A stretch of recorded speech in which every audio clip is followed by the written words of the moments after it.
You are now listening to theGrio's Black Podcast Network, Black Culture Amplified. What's the difference between a microaggression and plain old regular dollar store racism? Is disproportionate police brutality different from lynching? And what the hell is systemic racism? I'm Michael Harriot, world-famous white peopleologist, and this is theGrio Daily, the only podcast that knows the difference between systemic racism and white people complaining. So today we're going to talk about systemic racism. A lot of white people don't even believe that systemic racism exists. And that's because a lot of white people have made up their own definition of racism. Like, take this tweet from this guy on Twitter. He tweeted at me, "Define systemic racism, because if racism isn't institutionalized and codified into law or regulation, then how is it systemic? Racism is a problem certain individuals have, and they may impact systems and institutions themselves, but there is no legality to racism." Like, I don't know, like this guy created his whole definition of systemic racism that has nothing to do with reality, because the dictionary defines systemic as something that is fundamental to a predominant social, economic, or political practice. And it defines racism, and I know we've talked about it before, but it defines racism as the systemic oppression of a racial group to the social, economic, and political advantage of another, or a political or social system founded on racism and designed to execute its principles. Now, to understand this, we can go through a lot of examples, but the takeaway is that systemic racism is fundamental. It doesn't have to be intentional.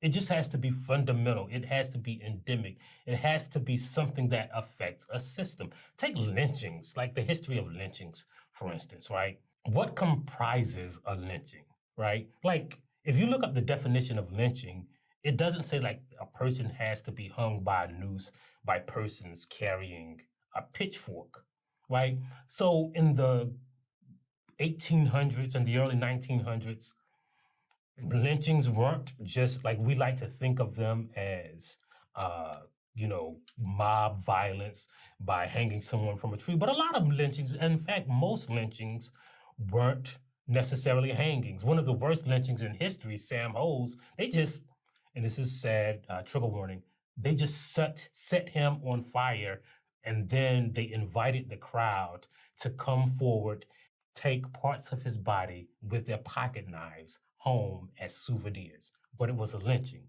A lot of lynchings were just plain old shootings, like the lynching in Eufaula, Alabama in 1868. It was just a regular lynching, but what they did is they just shot Black people who were trying to vote. So the same is true with systemic racism, because lynchings was a systemic way to protect white people and to enact extrajudicial justice against Black people. Lynchings was white people's system of oppressing Black people, right? Oppressing the vote, oppressing their ability to participate in democracy, or just their ability to be free. It was systemic racism. Or take schools, for instance, right? Like, so because the homes in Black neighborhoods are devalued on average about $48,000 per home, and that's tied to the history of redlining. It's tied to the history of segregation. It is systemic racism. The way we fund schools is systemically racist. Majority white districts are funded on average about $2,666 per student more than majority Black school districts. It's not because they intended it to. It's just because historically, Black people have been disempowered economically.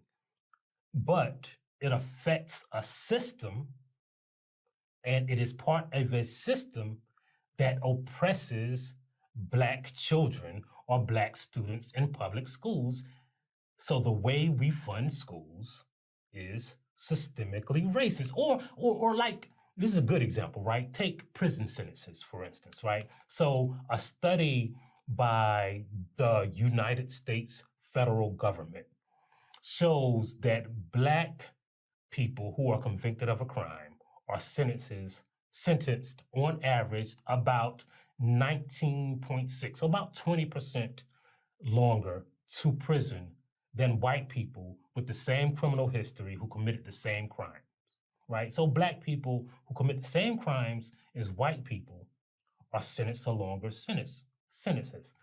But there's no law that says like you got to sentence a Black person to a longer sentence, right?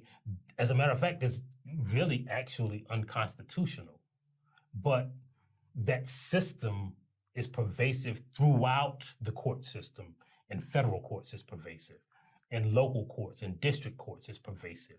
It is part of a phenomenon of this system that oppresses Black people who are convicted of crimes. It is systemically racist. And the same is true for the way police patrol Black neighborhoods, right? Like we know that white people actually use more drugs than Black people, but Black people are 3 times more likely to be arrested for drug possession because the system of policing systemically targets Black people. There's no other way to explain it except systemic racism. Because, I mean, they don't teach you in the police academy, hey, arrest the Black people when you see them.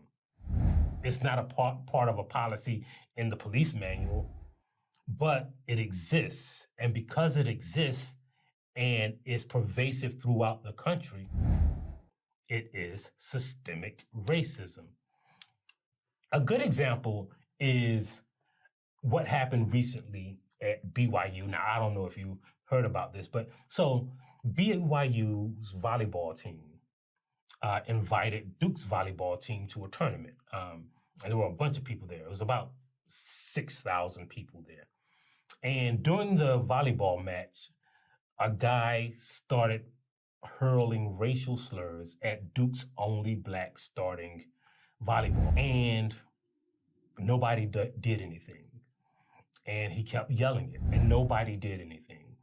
And so finally, they sent police down to the Duke volleyball team's bench, supposedly, to protect the student volleyball player, right? And after the incident, after the volleyball match, what BYU did is they said, well, okay, since this happened, we're going to stop crowds from coming to the rest of the matches in the tournament, and we're going to apologize, and we're going to condemn the actions of this lone racist. The lone racist. It was just one guy being racist. But in reality, this is an example of systemic racism. Even if, as they say, it wasn't a student who was doing this, there were students nearby. And so the fact that they didn't know what to do in the moment to call him out or to let him know that's not accepted here, you need to stop. Like, that's not wanted here. It's a level of ignorance. Imagine that you were in a crowd that wasn't racist, and you just started hurling racial slurs. What would the people in the crowd do? They would tell you to shut the hell up. They would call the police on you. You know, white people will call the police.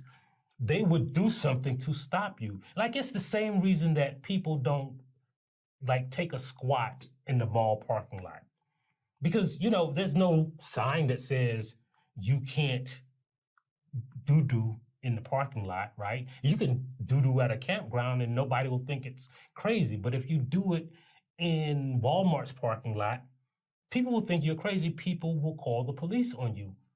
And even if you say, well, there ain't no sign, I ain't never seen no rule that says you can't shit in the Walmart parking lot, people are generally constrained by social norms.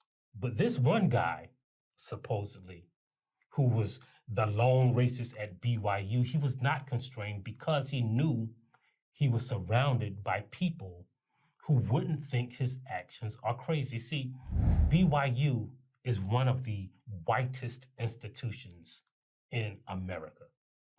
BYU is whiter than the country of Switzerland. BYU has less black people than the country of Switzerland. BYU is less than 1% black. BYU has never had a single moment in its more than a century history where its student population has been more than 1%. As a matter of fact, of the top 100 schools in America, there are only 3 schools that are whiter than BYU or less diverse than BYU. Clemson University, a Jewish school, and a school for forestry. That's it. Those are the only schools in the top 100 that are less diverse than BYU.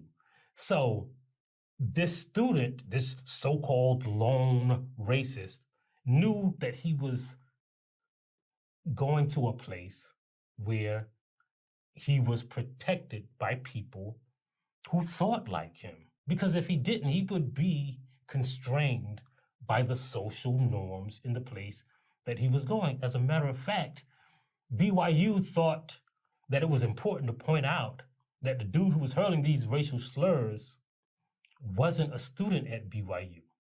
So this dude wasn't a student. He didn't go to school there, even though he was in the student section. He was just a dude who intentionally picked the one place where he could hurl racial slurs, or maybe he was just a volleyball fan, right? Maybe, like, I don't know. But the reality is the system that makes BYU very white is the same system that protected this so-called lone racist as he yelled racial slurs. Well, how can you say the white people are there because of a system? Well, see, here's the thing.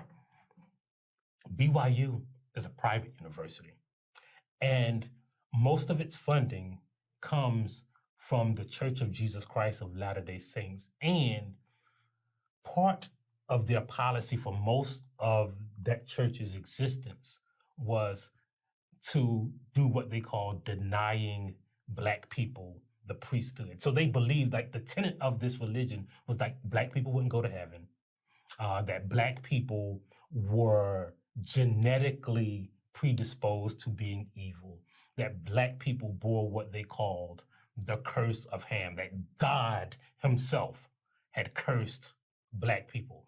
And because black people couldn't go to heaven or what they call hold the priesthood, you couldn't advance in the church. You couldn't become part of the priesthood. You couldn't become part of the church's hierarchy. And you definitely couldn't get a scholarship or walked into that religion's most important institution of higher learning. So that institution of higher learning was protected by the system that oppressed black people, that literally believed that black people couldn't go to heaven. Like, what is more oppressive than that? And because of that, remember this policy, or maybe I didn't say this, but that church rescinded that policy in 1976. So if you look at BYU's student population, it's majority white because of that system. If you look at the population of Provo, Utah, or nearby Salt Lake City, it's protected by that system that was perpetuated by that church. You know, there are NBA players who are asked, what is the most racist city you can play in? And people always expect them to say Boston, but they always say, oh, nah, it's when we visit the Utah Jazz. Because that system perpetuates the oppression of black people. And it's not codified. Well, in the case of of the Church of Jesus Christ of Latter-day Saints, it is kind of codified, but they rescinded it, but it still exists. But it still perpetuates that oppression. And so, despite what this tweeter would have you believe, oppression doesn't have to be written down for it to be systemically racist. You know, that's just something that white people made up in their head. That's just something they believe with no evidence. Everything disputes what they say. History disputes it. The dictionary disputes it. The actual meaning of words disputes it, right? And if you want to pretend that racism is a two-way street, you have to ask yourself, why is there a system that builds racist streets? And that's because systemic racism built it. And the only thing that you can do to dismantle it is to download the GRIO app, to subscribe, to tell a friend, and to remember that we will always leave you with a Black saying. And today's Black saying is, don't stop till you get enough, unless you're talking about racism. And then, of course, we've always had enough. We'll see you later on the GRIO Daily. Thank you for listening to the GRIO Daily. If you liked what you heard, please give us a 5-star review, download the GRIO app, subscribe to the show, and share it with everyone you know. Please email all questions, suggestions, and compliments to podcasts@thegrio.com.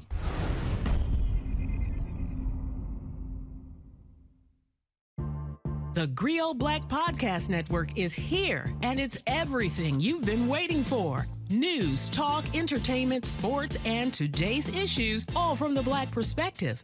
Ready for real talk and Black culture amplified? Be inspired. Listen to new and established voices now on the GRIO Black Podcast Network. Listen today on the GRIO mobile app and tune in everywhere great podcasts are heard.